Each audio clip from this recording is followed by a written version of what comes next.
فیلمێکی نوێی کوردی لە ژانری مێژووی بەرهەم هێنرێت. ئەم فیلمە باز لە جەنگی نێوان سەفەویەکان لەگەڵ میرەکانی کورد لە ڕۆژهەڵاتی کوردستانەکات و ژمارێکی زۆر لە ئەکتەر بەشدارن لەم کارە نوێدا.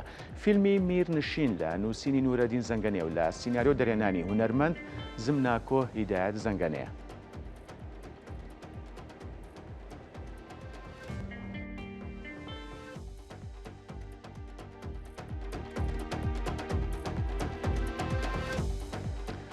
بە سپاسەوە بەڕێز زمناکۆ هیدایەتمان لەگەڵە لە شاری چەمچەماڵی ئەزیزەوە. کاک زمناکۆ سپاس کاتی خۆت بێمە بەخشی من سەرەتا ئەمێ بزانم ئەم فیلمە ئەم بەرهەمە نوێیە لە چ قۆناغێکە لە ئێستاە؟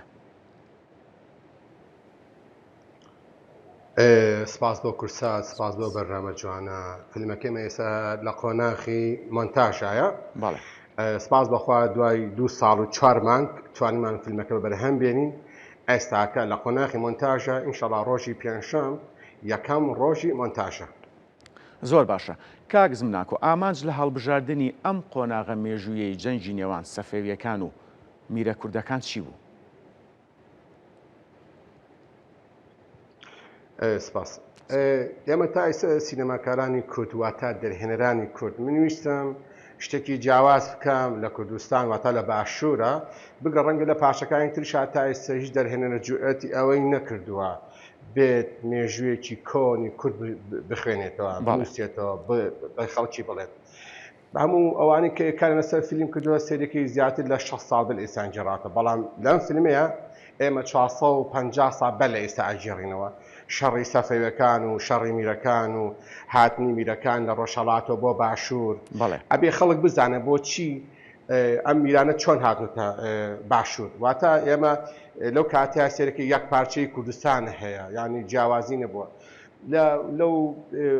لەو مێژوێدا کۆمەڵە شت هەیە، ڕاستی هەیە. ئێستا ئازان چکەمانە ئەم فیلمێ من مێژوویە، شتێک نییە من نووسی بێتم ئەمە مێژووە، مێژووی هیچ کات هەڵە ناکە و شتەکانەوە خۆی ئەجێڕێتەوە. بەڵێ باشە کاک زمناکۆ، کارکردن لەسەر بابەتە مێژوویەکان پێویستی بەوەیە جۆرێک لە هاوسەنجی ڕابگرێت لە نێوان ڕاستی مێژووی و بۆ نمونە خەیاڵی سینەماییدا لەو ڕۆ چه ئاستەنگ جێکتان هاتۆتە ڕێ؟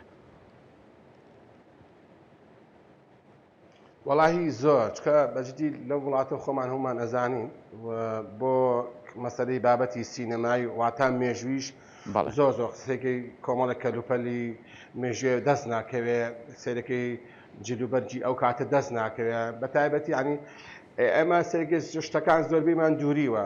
زۆر لە مۆزەخانەکان بەڕاستی لە مۆزەخانەی کاک ڕۆستەم کیرچەی هەیە لە چەمچەماڵ، ئەو مۆزەخانەی لە خزمەتی ئێمەدا بووە وە کۆمەڵێ مۆزەخانەی تر هەبووە لە هەندشت لە کۆمەڵ لە هاوڕێ و برادر و ئەمانەوە کۆمەڵە شتمان پێیا کردوین ئەو سەردەما، بەڵام ناکرێ بڵێ وەڵاشتی 450 ساڵ بە لە ئێستا لە ئێرە هەبێت یان مابێ لە مۆزەخانەکانەوە ئاستەمە بەڕاستەکەی. لەبەری کورد هەمیشە ئاوارە و دەربەدەر بۆ نەیتوانانی ئەو شتانە کۆ بکاتەوە شتە مێژوویەکان هەڵگرێت و بمێنێتەوە. لەبەر ئێمە هەمیشە ئاوارە بووین و دەربەدەر بوون و شتەکانمان داگی کراوە و بەتاڵان براوە و سوێندراوە و ئاوارە. بەڵێ کەواتە کاک زمناکۆ من مەبەستمە بزانم پەیامی سەرەکی فیلمی میرنشین چییە کە ئەتانێ بیگەنن بە نەوەی ئێستا بە دیاریکراوی؟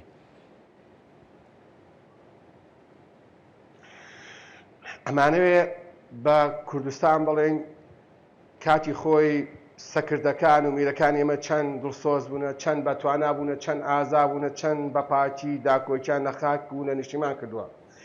ئەمانەوێ بە خەڵک بڵێن ژنەکانی ئەو سەردەمە چەند جەنگاوەر بوونە، چەند ئازا بوونە، چەند پاک بوونە، چەند جوان بوونە. بەجددی هەموو جوانی مرۆڤەکان لەو سەردەمەیان مرۆڤەکان زۆر جوان بوون، لەگەڵ جوانیشا زۆر جەنگاوەر بوونە، لەگەڵ جەنگاوەری خاوەنی قەڵەمێکی جوان بوونە، لەگەڵ هەمووانە خەڵکانێک بوونە ئەدەبیاتی بەجددی هیچ کات ئەدەبیاتی کوردیان لەبیر نەکردووە، یانی بە هەموو ماناکە جوان بوونە. باشە کاک زمناکۆ، سەبارەت بە کاستی فیلمەکە لەسەر چ بنەمایەک ئەکتەرەکانتان بۆ ڕۆڵی میرە کوردەکان و سەرکردە سەفەویەکان دەستنیشان کردو؟ هەڵبەت ئەمەش جۆرێکە لە ئاڵنگاری بۆ نمونە کاستینگ لە فیلمێکیان لە بەرهەمێکی سینەماییە. باش ئێمە گەڕاین بە گەرمیان و بە هەموو ئەو کوردستانە گەڕاین بە کۆمەڵە فەیسی نوێمان دۆزیەوە، فەیسەکان جوان بە جددیەکەی. کاستینمان لە هەموو شارێک کرد لە گەرمیان لە سلێمانی لە کەرکووک لە چەمچەماڵ لە هەولێری خۆشەویست لە هەموو شارەکان کاستینمان کرد کۆمەڵە فەیسی جوانمان بینی ئەو فەیسانە بۆ فیلمە گونجەیە بەداخەوە بۆ مەسەلەی خانمەکان بەجددی سەردەمی ئێستا ئەو خانمانی کە یەنە بەردەم کامیرە سەرەکەی هەمووی جوانکاری شتیان کردووە ئەوان خانمەکان ئەبێ بڵێ فەیسیان هین ئێستەیە بەڵام پیاوەکان فەیسێکی زۆر زۆر جوان و ئەویان هەیە بەڕاستەکەی بۆ فیلم گونجاوە. جا باشە کاک زمناکۆ باسی خانمانە کرد لە ناو چیرۆکی فیلمەکەیە ژنانی کورد ڕۆڵیان هەیە لە ململانێ مێژوویەدا یان تەنها بۆ نمونەتی شخراوەتە سەر جەنگاوەرە پیاوەکان. ئەوە پێشترش وازم ئاماژەیە بچووکم پێدا. بەڵێ لێرەدا من لە چاپێکەوتنێکی تراوتم ئەوانەی کە خوشکیان نەبێت لەم فیلمە ببین حەزەکەن خوشکیان هەبێت ئەوانەی خوشکیان هەیە شانازی بە خوشکەکەیانەوەکەن لێرەدا لە فیلمەدا ژنەکان لە پیاوەکان ئازاتر خاوەنی سوپان شەڕ ئەکەن جەنگەکەن عەشقش ئەکەن بەڵام وەگەوەی ئێستا نا. بەڵێ کاک زمناکۆ بەرهەمهێنانی فیلمێکی مێژوویی بۆ نمونە لەم شێوەیە تەنها پژگیری بە کەرتی تایبەتە یاخود لایەنی حکومیش هاوکار بوون. ئەگەر وە خۆی قسە بکەم حەز ناکەم بەجددی کە سەپۆرتی نەکردوین بڕواکێ کە سەپۆرتی میشەی نەکردووە بەجددی ئەمێ شتێک بڵێم لەوانەیە جوان نەبێ ئەبێ بیڵێم ئەمە حەقیقەتە ئێمە کەس لە باگراوندی فیلمە کەس هاوکار نەبووە کە سەپۆرتی نەکردو لە دەرگای هەموو دەستگا ڕۆشنبیری و حکمی و حیزبەکانیشمان داوە باشە خەڵکی نەخوێنەوار هاوکارمان بووە ئەوانەی کە نەخوێنەوارن ئەوانەی کە شوانن لای مەڕن بەجددی ئەوانە حەز ئەکەن سینەما هەبێ ئەوانە هاتون بە دەنگی ئیشەکەی منەوە. کاک زمناکۆ ببوورە من کاتم کەمە دواپرسیارەدا ڕاستاکەم ئەگە بە کورتی وەڵام بیتەوە ئاشکرای فیلمی مێژووی پێویستی بە لۆکەشنی جۆرا و جۆر هەیە تەنانەت لە وڵاتان ستۆدیۆی تایبەت بۆ ئەم کارە مێژوویانە هەیە پرسیارەکەمەوەی لە کاتی وێنەگرتن کێشەتان بۆ دروست نەبووە مەبەستم لۆکەیشنە بە دیاریکراوی ئەگە بە کورتی پێم بڵێ سپاس دەکەم.